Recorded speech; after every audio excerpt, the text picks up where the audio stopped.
मेरा नाम सैयद जाफ़र हुसैन, मैं अहलेबेद जूनियर कॉलेज में हिंदी अध्यापक हूँ। आज हम इंटर सेकंड ईयर यानी 12वीं क्लास का तीसरा गद्य भाग सयानी बुआ उसके बारे में जानकारी लेंगे। लेखक मनु भंडारी।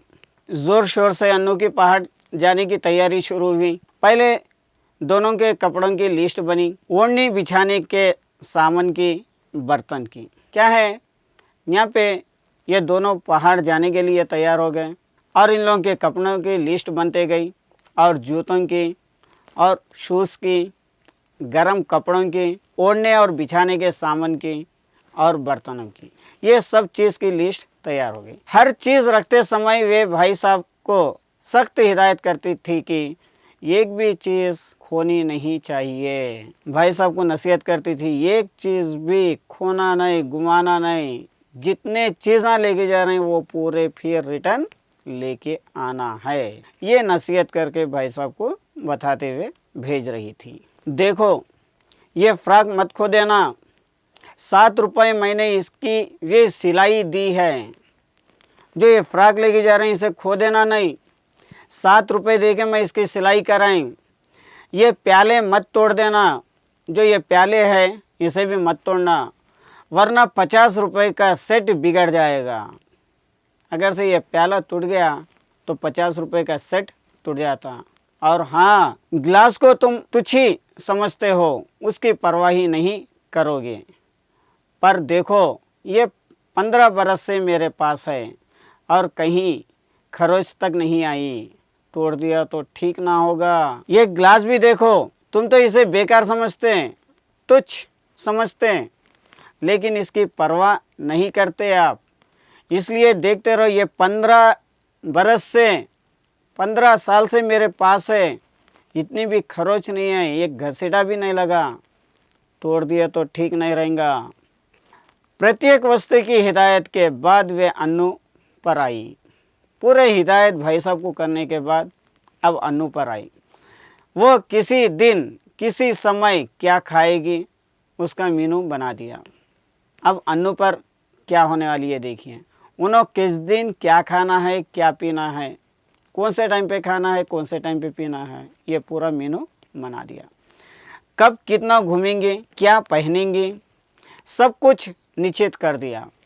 कितना घूमना है, कितनी देर घूमना है, कितनी देर खाना है, क्या पहनना है, ये सब निश्चित हो गया।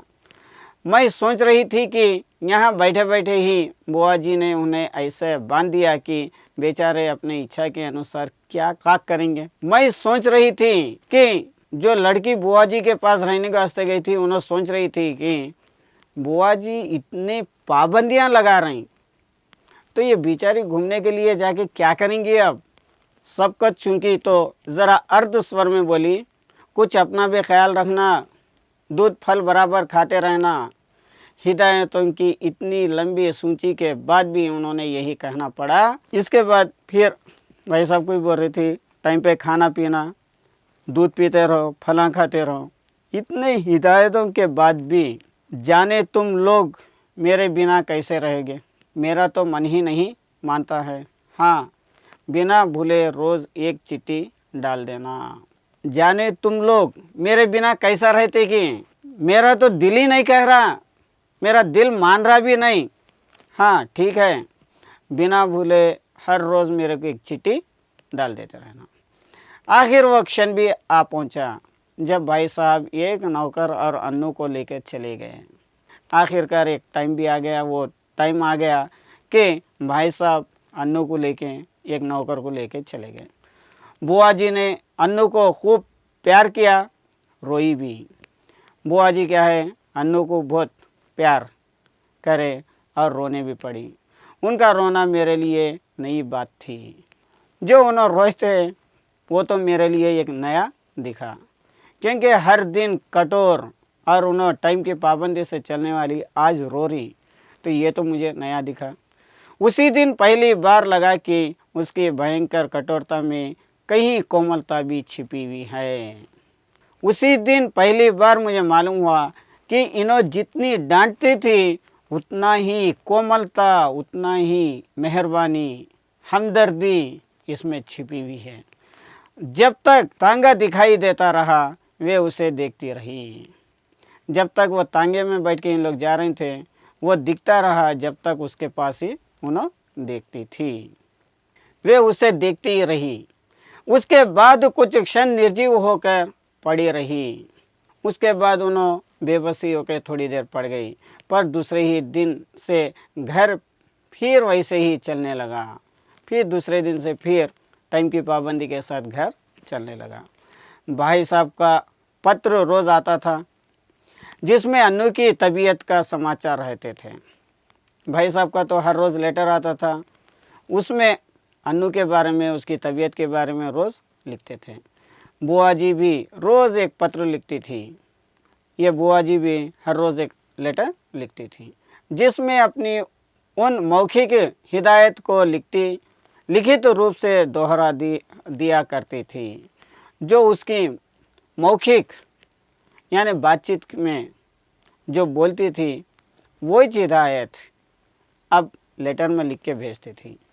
पत्रों की तारीख में अंतर रहता था, बात शायद सब में वही रहती थी, सिर्फ लेटर्स पहुंचने में देरी होती थी, अंतर रहता था यानी डिफरेंट रहता था, लेकिन बात तो वही रहती थी। मेरे तो मन में भी आता कि कहा दूँ, बुआ जी रोज़ पत्र लिखने का कष्ट क्यों करती है। मेरे दिल में भी आता था, बुआ जी हर रोज़ खत लिखने की ज़रूरत क्या है। भाई साहब को लिख दीजिए कि एक पत्र गत्ते पर चिपका कर पलंग के सामने लटका ले और रोज़ सवेरे उठकर पढ़ लिया करें। पर इतना साहस था नहीं कि यह बात कह सकूं। आप पत्र रोज़ क्यों लिखते? भाई साहब को एक बार लिख दीजिए कि हर रोज़ ये पत्र एक तागे से लटका के सामने लगा के पलंग के सामने चिपका के रख लीजिए और उसके बाद सवेरे होते ही उसे पढ़ लिया करो।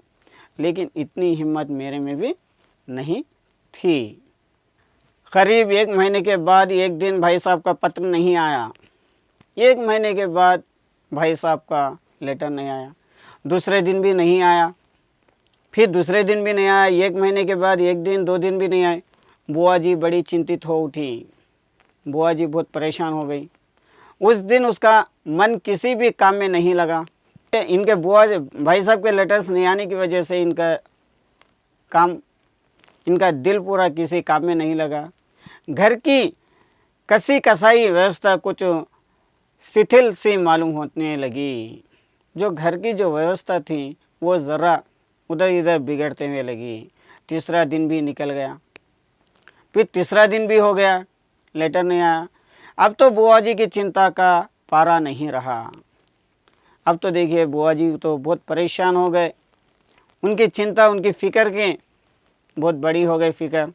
रात को वे मेरे कमरे में आके सोई, पर सारी रात दुखवस्था देखती रही और रोती रही। बुआ जी रात में मेरे पास मेरे कमरे में आके सो गई, लेकिन रात भर उन्हें दुखी दिखी और रोती भी रही, मानो उनका वर्षों से जमा हुआ नरित्व पिघल पड़ा था।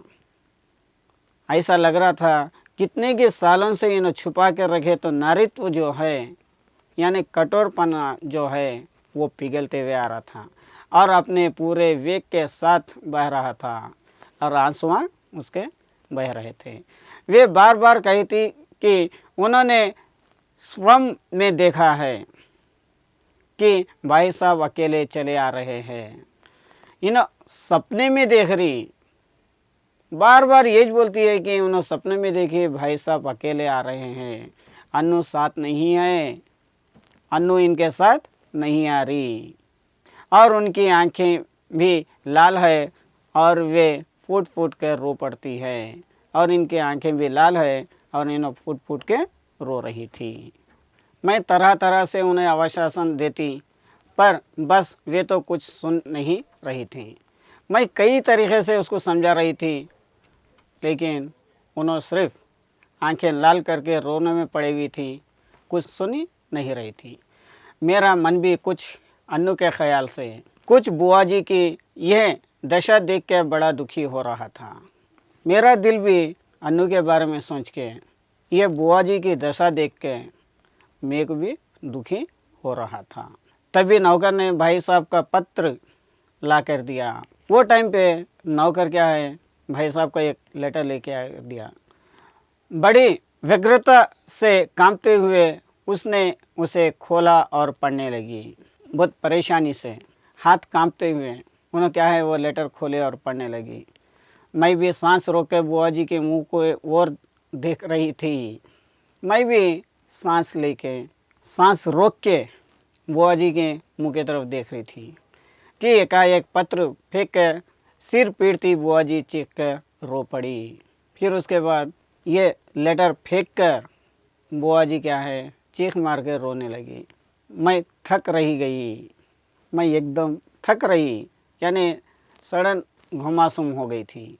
आगे कुछ सोचने का साहस ही नहीं होता था, आगे कुछ सोचने की हिम्मत नहीं थी। आँखों के आगे मन्नू की भोली सी नन्ही सी तस्वीर घूम गई और मेरे आँखों के सामने वो अन्नू की तस्वीरें घूमते हुए आए।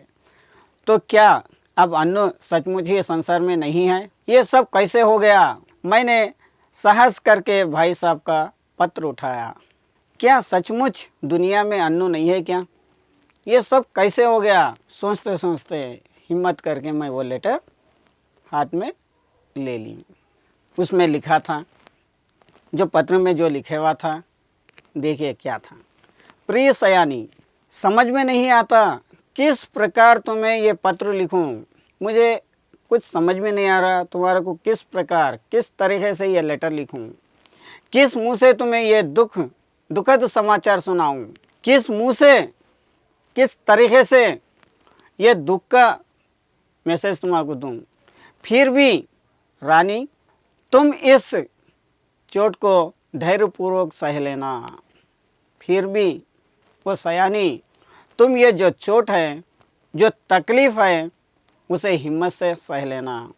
जीवन में दुख की घड़ियाँ भी आती है और उसे साहसपूर्वक सहने में ही जीवन की महानता है। जीवन में दुख परेशानियाँ बहुत आते, परेशानियों के घड़ियाँ आते रहते, यानी टाइम आते रहता परेशानी, उसे सहने का, उसे हिम्मत से उसका सामना करने का महानता रहना है। ये संसार नश्वर है, ये संसार, ये दुनिया है नश्वर है, कभी भी हम दो आने के बाद जाने का है। जो बना है वो एक ना एक दिन मिटेगा ही। जो चीज़ बन रही वो एक ना एक दिन तो टूटने की है। शायद इस तथ्य को सामने रखकर हमारे यहाँ कहा है कि संसार की माया से मोह रखना दुख का मूल है। शायद ये चीज़ को सामने रख के दुनिया में ये कहावत कहते कि हर एक चीज़ के मोहब्बत रखना, बहुत मोह रखना दुख का मूल है, यानी परेशानी का, दुख होने का एक नतीजा है। तुम्हारी इतनी हिदायतों के और अपनी सारी सत्कर्ता के बावजूद भी उसे नहीं बचा सका। तुम्हारी इतनी हिदायतों के बाद, इतने नसीहतों के बाद, इतनी सत्कर्ता के साथ सत्कर्ता बरतने के बाद, यानी हर एक चीज़ की देखभाल करने के बाद भी मैं ये चीज़ को बचा नहीं सका। इसे अपने दुर्भाग्य के अतिरिक्त और क्या कहूँ। अब मैं ये चीज़ को तो नहीं बचा सका और ये तो बहुत बड़ा दुर्भाग्य है, इसके अलावा और मैं क्या कहूँ। ये सब कुछ मेरे ही हाथों होना था, ये सब मेरे हाथों से होने का था क्या? आंसू भरी आंखों के कारण शब्दों का रूप स्पष्ट होता जा रहा था। क्या है? आंखों के कारण, रोने के कारण, आंसू गिरने के कारण जो स्पष्ट दिखने वाले अक्षर कम दिखाई दे रहे थे और मेरे हाथ कांप रहे थे और मेरे हाथ कांप रहे थे। अपने जीवन में यह पहला अवसर था, मेरी ज़िंदगी में यह पहला मौका था जब मैं इस प्रकार किसी की मृत्यु का समाचार पढ़ रही थी। मेरे आंखों शब्दों का पार करती हुई जल्दी जल्दी पत्र के अंतिम हिस्से पर जा पड़ी। मैं ये ऐसे लेटर्स पहली बार पढ़ रही थी और ये मृत्यु का समाचार पढ़ रही थी और मेरे आंखें जो आंसुओं से होते हुए जल्दी जल्दी आखिरी जो लाइनों में जा रही थी। धैर्य रखना मेरी रानी, जो कुछ हुआ उसे सहने की और भूलने की कोशिश करना, धैर्य रखना और इसे भूलने की कोशिश करना। कल 4 बजे तुम्हारे 50 रुपए वाला सेट के दोनों प्याले मेरे हाथ से गिरकर टूट गए। इतनी हिम्मत रखना कि ये बात सुनने के लिए। ये क्या बात थी कि 50 रुपए वाले सेट के 2 प्याले हैं वो मेरे हाथ से टूट गए। अन्नू अच्छी है, शीघ्र ही हम लोग रवाना होने वाले हैं। अन्नू तो अच्छी है, सिर्फ तुम धैर्य इसलिए रखना है कि प्याले टूट गए। हम जल्दी रवाना होने वाले हैं। 1 मिनट तक मैं हतबुद्ध से खड़ी रही। 1 मिनट तक मैं स्टैचू के जैसा खड़ी गई थी। समझ ही नहीं पाई ये क्या से क्या हो गया। ये समझ में नहीं आया कि ये क्या से क्या हो गया। ये दूसरा सदमा था। जो ही कुछ समझी मैं ज़ोर से हंस पड़ी। बाद में मैं समझ के एकदम हंसने पड़ी। किस प्रकार मैंने बुआ जी को सच्ची से अवगत कराया वो सब मैं कोशिश करके भी नहीं लिख सकूँगी। मैं किस प्रकार से बुआ जी को समझाया, सच्चाई का बयान करा और कितनी भी कोशिश करके भी ये नहीं लिख सकूँगी। पर वास्तविकता जानकर बुआ जी भी रोते रोते हंस पड़ी। बाद में असलियत जानने के बाद बुआ जी भी एकदम रोने वाली हंसने में पड़ गई। 5 आने की सुराही तोड़ देने पर नौकर को बुरी तरह पीटने वाली बुआ जी 50 रुपए वाले सेट के प्याले टूट जाने पर भी हंस रही थी। 5 रुपए की सुराही जो फूट गई थी उसके हंसते नौकर को जो मारी थी, आज वही बुआ जी 50 रुपए वाले सेट टूट जाने के बाद भी हंस रही थी। दिल खोल के हंस रही थी, मानो उन्हें स्वर्ग के निधि मिल गई हो। ऐसा दिल खोल के हंस रही थी कि उसको कुछ खजाना मिल गया था। ये पाठ का सारांश था। यानी सयानी बुआ कठोरता थी लेकिन दिल में उसको चाहत थी और नरमी दिल वाली भी थी। आज के लिए ये पाठ यहाँ पे समाप्त।